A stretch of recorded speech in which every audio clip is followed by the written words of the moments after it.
12वीं की परीक्षा देने वाले 14 लाख बच्चों के भविष्य से जुड़ी हुई ये खबर। सवाल ये कि क्या कोरोना काल में इस साल 12वीं की परीक्षा होनी चाहिए या फिर नहीं। इसी सवाल का जवाब ढूंढने के लिए आज केंद्र सरकार की अगुवाई में राज्यों की हाई लेवल मीटिंग होनी है। कोरोना की वजह से देश की शिक्षा व्यवस्था भी बहुत हद तक प्रभावित हुई है। स्कूल महीनों से बंद पड़े हैं। मई का महीना खत्म होने को है, लेकिन सरकार अब तक ये तय नहीं कर सकी है कि 12वीं की परीक्षा आयोजित की जाए या नहीं। लेकिन मुमकिन है कि आज इस सवाल का जवाब मिल जाए। इसीलिए रक्षा मंत्री राजनाथ सिंह की अध्यक्षता में एक हाई लेवल मीटिंग बुलाई गई है।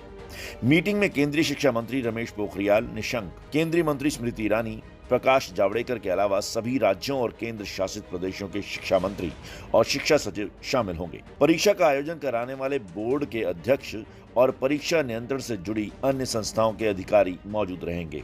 माना यह जा रहा है कि केंद्र सरकार परीक्षा रद्द करने के पक्ष में नहीं है, लेकिन जानकारों की राय जुदा है। 2 हफ्ते, 3 हफ्ते, 4 हफ्ते हमें प्रतीक्षा करनी चाहिए और उसके बाद ही कोई निर्णय लेना चाहिए, जिसमें परीक्षा लेना भी संभव हो सकता है, परीक्षा न लेना भी संभव होना चाहिए।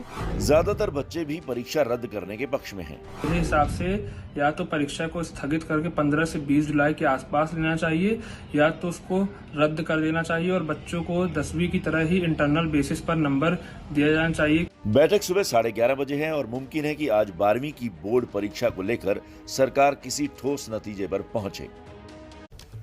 ताज़ा जानकारी लिए नीरज पांडे हमारे संवाददाता हमसे जुड़ रहे हैं। नीरज, 14 लाख बच्चों के फ्यूचर का सवाल है, भविष्य का सवाल है। क्या अहम फैसले आज की मीटिंग में लिए जा सकते हैं? क्या ताज़ा जानकारी आ रही है? जी बिल्कुल शिखा, आप कह सकती हैं कि जो 14 लाख बच्चों के भविष्य का सवाल है, इसीलिए सरकार कोई जल्दबाजी नहीं करना चाहती।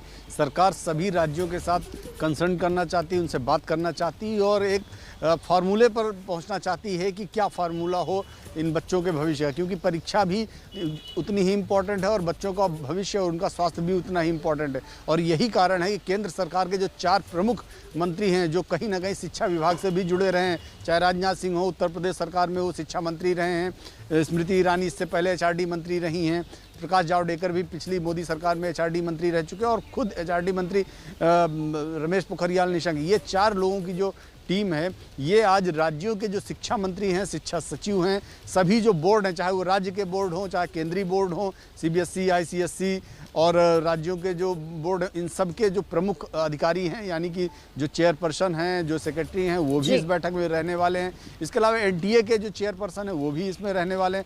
इन सभी के साथ एक मंथन करना है, क्योंकि आपको याद हो शिक्षा मंत्री ने एक ट्वीट करके कहा था कि वो अगला जो फैसला है परीक्षा को लेकर वो लेंगे, वो 30 मई को लेंगे। 30 मई बिल्कुल नज़दीक है, महज 7 दिन बाकी रह गए हैं। तो ऐसे में सरकार एक कंक्लूजन पे पहुंचना चाहती है कि आखिर वो बच्चों के भविष्य को लेकर वो क्या निर्णय लेने जा रहे हैं। यही रीज़न है कि सबके साथ कंसर्न करें, कंसर्न करने के बाद एक निश्चित निर्णय पर पहुंचेंगे और उसके बाद 30 मई को उसकी घोषणा की जाएगी कि आखिर वो क्या कर रहे हैं। इसमें कई ऑप्शन है शिखा। महत्वपूर्ण बात यह है कि सरकार चाहती है कि बच्चों का जो भविष्य, कोई बाद में ये ना कहे कि जो 2021 का 12वीं का बैच है वो तो ऐसे ही पास होकर आ गया है, तो उनकी डिग्निटी भी मेंटेन रहे, उनकी डिग्निटी भी बची रहे।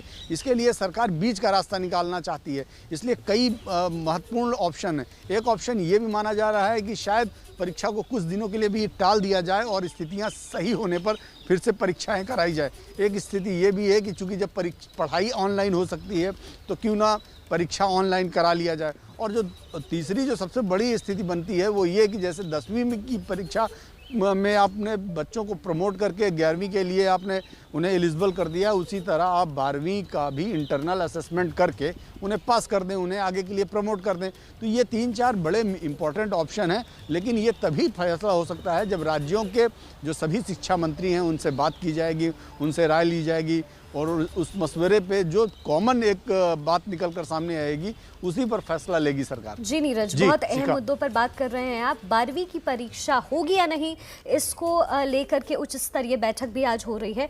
नीरज, ऐसे में चूंकि आपने जिस पॉइंट को उठाया कि 12वीं के बच्चों को अगर ऐसे ही प्रमोट कर दिया जाए तो क्या वो कितना सही माना जाए, क्योंकि इसके बाद जो है वो हायर लेवल ऑफ स्टडीज शुरू हो जाती है। कोई ग्रेजुएशन कर रहा होता है, कोई इंजीनियरिंग के लिए जाता है। अगर प्रमोट कर भी दिया जाए बच्चों को तो बड़ा सवाल ये होता है कि अगर उस प्रमोशन से कितना ज्यादा उनके करियर पर इफेक्ट पड़ेगा। जी देखिए, अगर प्रमोट किया जाता है तो निश्चित रूप में करियर पे असर पड़ेगा ही, क्योंकि बहुत सारे ऐसे बच्चे हैं जो परीक्षा पास करके आना चाहते हैं, या बहुत से ऐसे बच्चे हैं जो मार्किंग को अपना आधार बनाते हैं कि उनकी योग्यता इस आधार पर है, क्योंकि परसेंटेज के हिसाब से उनकी अपनी योग्यता साबित होती है। तो ऐसे में कहीं ना कहीं उनके दिमाग में या मन में ऐसा रहेगा कि जब वो आगे फ्यूचर में कोई बच्चा या कोई किसी एग्ज़ाम में वो शामिल होने जाएंगे तो सबसे पहले उनको यही कहा जाएगा कि ये 2021 बैच वाले हैं, पहली चीज़। दूसरी चीज़ ये है कि अब यहाँ पे परीक्षा के साथ साथ जान भी बहुत ज़रूरी है, स्वास्थ्य भी बहुत ज़रूरी है। इसलिए केंद्र सरकार ये कतई नहीं चाहती है कि बच्चों के स्वास्थ्य के साथ या उनकी जान के साथ कोई खिलवाड़ हो। इसलिए ही सरकार चाहती है कि एक ऐसा रास्ता निकले जिसमें बच्चों की जान भी सुरक्षित रहे और बच्चों का भविष्य भी सिक्योर हो जाए, ताकि उनको कल के ह्यूमिलिटी फील ना हो, ऐसा ना फील हो कि नहीं वो 2021 बैच से पास होकर आया तो सब लोग उनको ऐसी दृष्टि से देखें कि नहीं भाई ये तो 21 वाले बच्चे हैं, इनको तो ऐसे ही सरकार ने पास कर दिया, ऐसे ही प्रमोट कर दिया। तो ये सारी जो सिचुएशंस हैं इनको ध्यान में रखकर ही सरकार कोई फैसला करना चाहती है। बिल्कुल नीरज, क्योंकि देखिए 12वीं के बाद जो है योग्यता के साथ साथ जो ये परसेंटेज होते हैं वो उसका योगदान बहुत ज़्यादा होता है स्टडीज़ पे, पढ़ाई लिखाई पर। बहुत शुक्रिया नीरज इस तमाम जानकारी के लिए। आप अपनी नज़र लगातार बनाकर रखिए क्योंकि उच्च स्तरीय बैठक होने वाली है और 14 लाख बच्चों के भविष्य का आज ये फैसला होने वाला है। इसलिए सुबह 10 बजे से हम आपको दिखाने वाले हैं छात्र संसद, जिसमें 14 लाख बच्चों के भविष्य पर क्या फैसला हो सकता है, इसको लेकर हम बड़ी कवरेज करेंगे। हम आपको लगातार अब वो 4 खबरें दिखा रहे हैं सुबह से और जिस पर आज हमारी पूरे दिन नजर रहने वाली है। सबसे अहम खबर यही कि क्या 12वीं की परीक्षा को लेकर के कोई अहम फैसला आज हो सकता है। छात्र संसद सुबह 10 बजे से हमारी बड़ी कवरेज आप देखेंगे क्योंकि सवाल 14 लाख बच्चों के भविष्य का है।